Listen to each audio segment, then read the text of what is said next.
Hello, my beautiful friends, and welcome to Alien Protocols. And welcome to a new apartment. Check it out.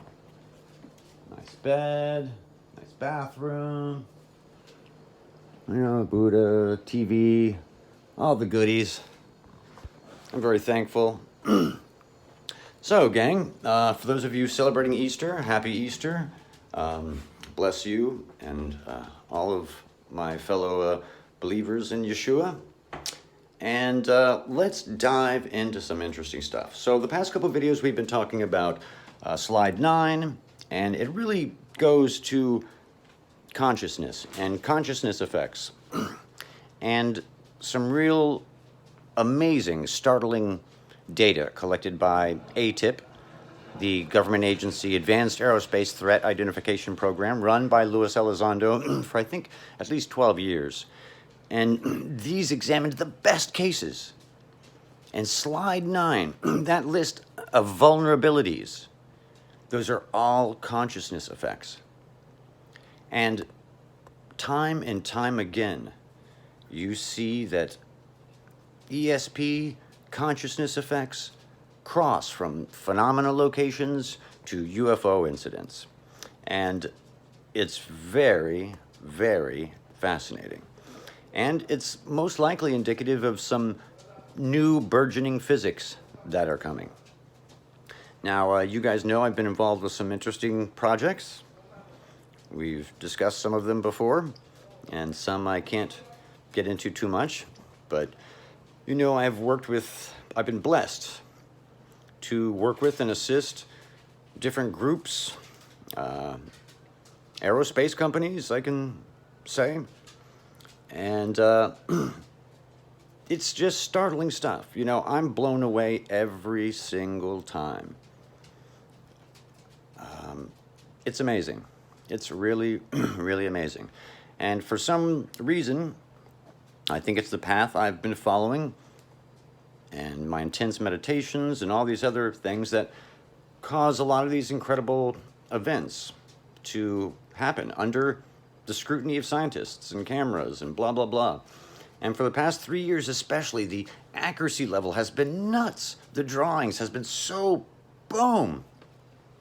And then about 3 weeks ago, I've been working with two different people specifically on some experiments and some of the most difficult challenges I've had. And I've had quite a few misses. And it really kind of shocked me and took me back a little bit. Because in the previous, at least 3 years, I had maybe, this is going to sound like I'm exaggerating, but like 4 or 5 times out of, scores and scores and scores that I was off base. And so this past 3 weeks was really surprising to me. And it wasn't because the difficulty level was higher of some of these experiments and some of these challenges I was trying to do with one a scientist and the other a researcher, let's say. And this past 3 weeks, I've been, just kind of thinking about where I'm at, and I'm very much like my mother, who gave and gives and gives and gives, even to the point of self-detriment. And I think in the past 3 weeks, I just kind of got to a place where I was not balanced. I was not in my space. And that's why moving here to this new, bright, sunny place is really, really positive for me.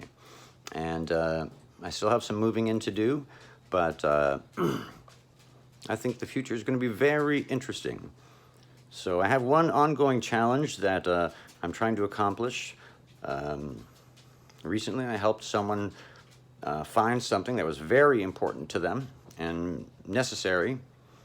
And I'm also trying to help someone else, actually 2 other people, find something. One is a person looking for their passport, and the other is, I guess I probably shouldn't go into that one too much. But these abilities, and it's not just my opinion, it's also the opinion of numerous scientists investigating this stuff. And the same exact scientists, and these are people who were involved, some of them in intelligence agencies, let's say, and other aspects of the government, they all share this understanding that consciousness, effects of consciousness, and UFO events have a connection.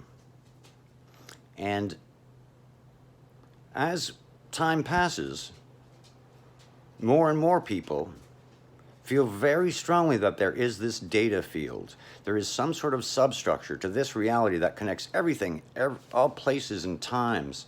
And it's really kind of wonderful and refreshing to know that we all are truly connected. You know, Bohm talked about the implicate order. And, you know, you've heard about the Akashic record, and some people call it the monad or the oneness, but we've all, in all these different cultures and traditions, know that there's this unifying oneness amidst us all. And the fact that we can see across space and time and get extra information, extra sensory information, is just magical. And it never loses its magic for me. There are a group of people in Borneo called the Puna people, and they are the dream walkers, they're called. And this is very dense rainforest, and I've spoken about this before. You know, groups of tribesmen want to meet with other groups, and in order to find them, they'll say, well, okay, you do your dream walking tonight.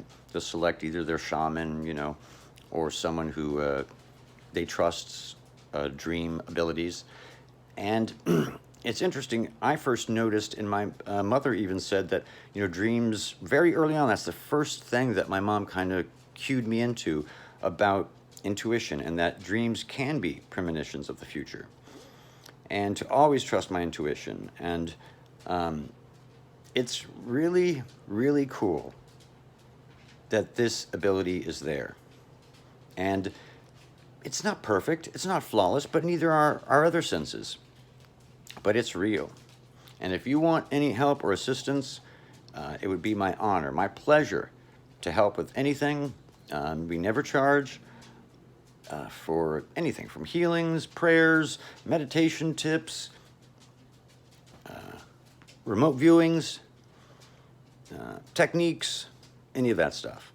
So things are going to be very interesting the next couple of weeks. Hopefully I'll be doing a lot more videos. I'm going to be getting more into some of these consciousness effects. I'm going to try and do some demonstrations for you all. And if there's anything specifically you would like to see, please let me know. I love you guys.